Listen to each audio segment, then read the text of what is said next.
اللہ کے نبی نے روزے کو جس طرح بیان فرمایا ایسے کسی عمل کو بیان نہیں فرمایا۔ جس طرح آپ نے روزے کو پیش کیا ایسے کسی عمل کو پیش نہیں کیا۔ آپ ممبر پہ کھڑے ہوئے اور ایک دم کہا ماذا یستقبلکم وماذا تستقبلون، وہ کون آ رہا ہے، تم کس کے سامنے جا رہے ہو؟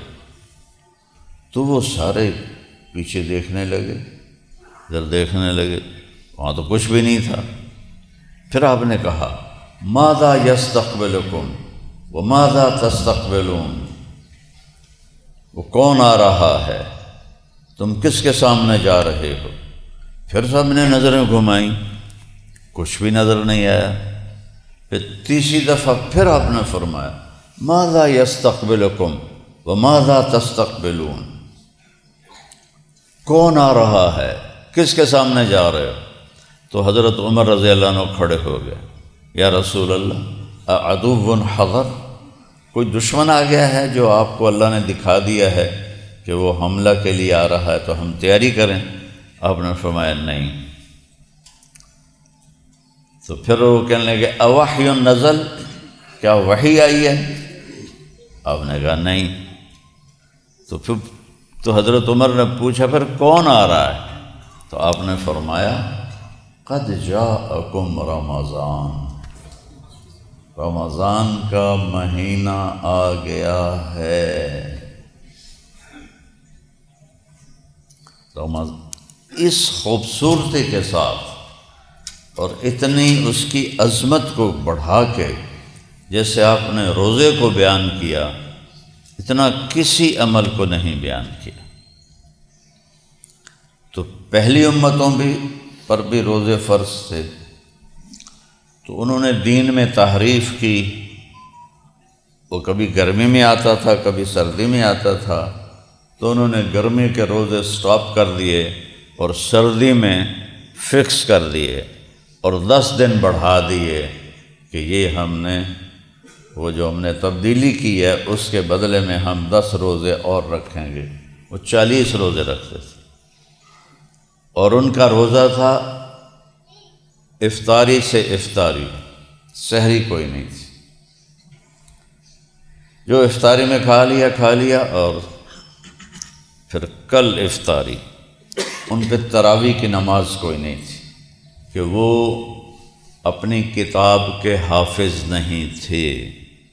یہ واحد کتاب ہے قرآن، جس کو 7 سال کا بچہ بھی یاد کر لیتا ہے اور 70 سال کا بوڑھا بھی یاد کر لیتا ہے، اور بغیر سمجھے یاد کی جانے والی کتاب دنیا میں ایک ہے، وہ قرآن ہے۔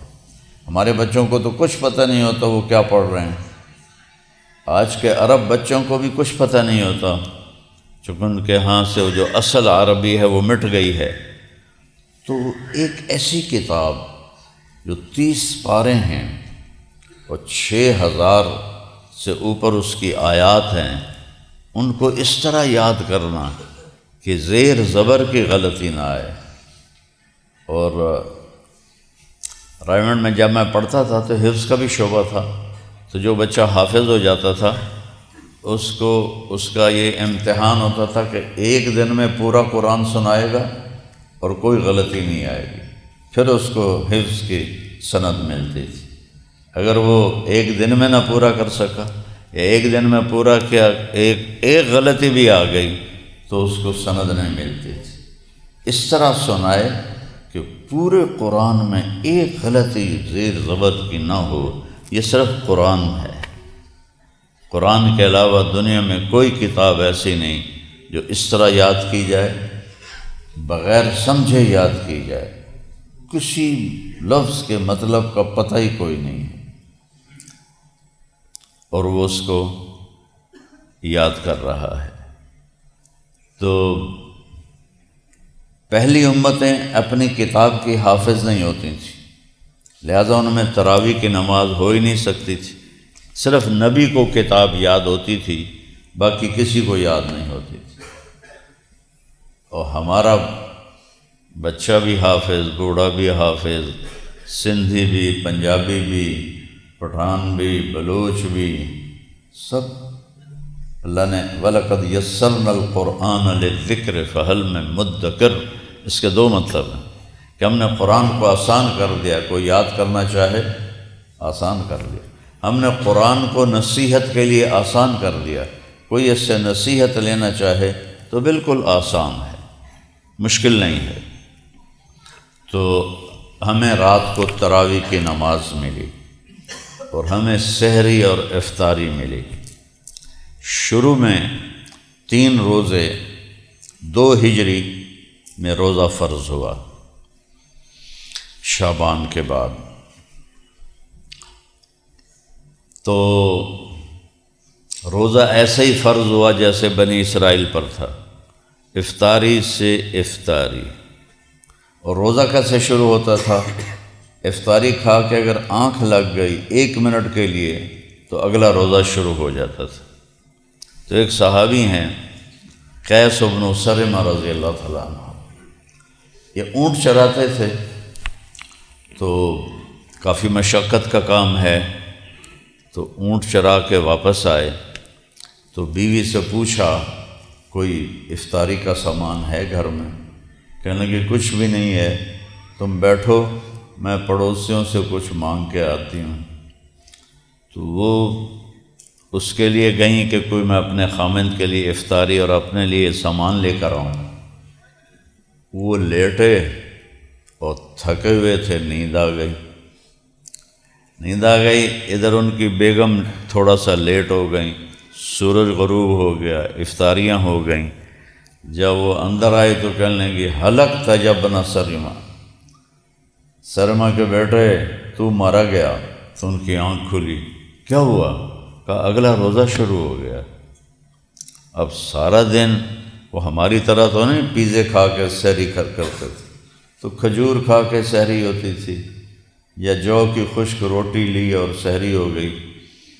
تو اب سارے دن کا روزہ اور سارا دن اونٹ چرائے اور شدید بھوک کی حالت، اور اگلا روزہ شروع ہو گیا۔ تو انہوں نے کہا جو میرے رب کا حکم۔ ظہر کی نماز پڑھنے مسجد میں آئے تو بے ہوش ہو کے گر گئے۔ تو آپ نے سلام پھیر کے پوچھا یہ کیا ہوا؟ قیس کو کیا ہوا؟ کہ یا رسول اللہ آج ان کی افطاری رہ گئی تھی، تو انہوں نے پھر وہ بھوک پر ہی روزہ رکھا ہے، بے ہوش ہو گئے۔ تو اللہ تعالیٰ کے نبی کا دل گھٹ گیا کہ میری امت پر اتنی مشقت آ گئی ہے، تو اللہ تعالیٰ نے اسی وقت قرآن اتار دیا کہ کلوا واشربوا حتى يتبين لكم الخيط الأبيض من الخيط الأسود ثم أتموا من الفجر ثم أتموا الصيام إلى الليل۔ میرے نبی ہم نے آپ کے لیے آسانی کر دی، آپ کی امت افطاری بھی کرے سحری بھی کرے، دونوں ٹائم کھائے۔ اور جب کالا دھاگا سفید دھاگے سے نظر آنے لگے تو روزہ بند کر دیا جائے۔ اب اس کا مطلب تھا کہ اندھیرا ہوتا ہے نا، تو سفید دھاگے کی طرح صبح صادق کی روشنی آتی۔ میں 1971-72 میں تبلیغ میں لگ گیا، ہمارے گاؤں میں بجلی نہیں ہوتی تھی، تو میں چھت پہ چڑھ کے میں نے دیکھا کہ صبح کی لکیر کیسے آتی۔ اب تو بجلی ہے تو پتہ نہیں چلتا ہے، پہلے لالٹینیں ہوتی تھیں وہ اندر ہوتی تھی، تو میں نے اپنی آنکھوں سے دیکھا چھت پہ چڑھ کے کیسے سفید لکیر آتی ہے، اور اس کے بعد پھر صبح صادق کے آثار شروع ہو جاتے ہیں۔ عمار بن یاسر رضی اللہ تعالیٰ عنہ عرب ہیں، انہوں نے 2 دھاگے سرانے کے ساتھ رکھ لیے، ایک کالا ایک سفید۔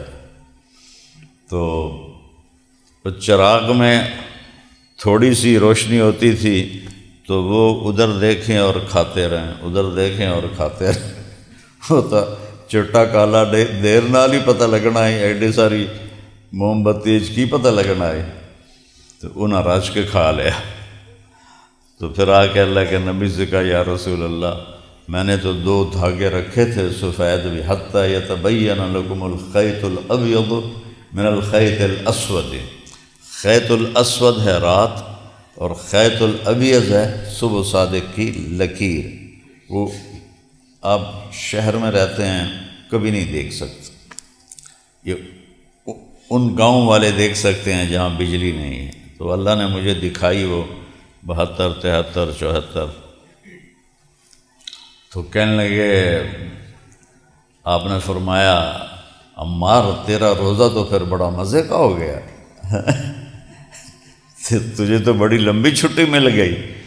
سفید دھاگے سے مراد ہے صبح صادق اور کالے دھاگے سے مراد ہے رات کا اندھیرا۔ رات کے اندھیرے میں جب صبح کی روشنی کی لکیر آئے تو اس وقت روزہ بند ہو جاتا ہے۔ اس لکیر کو مکمل ہونے میں 2-3 منٹ لگ جاتے ہیں۔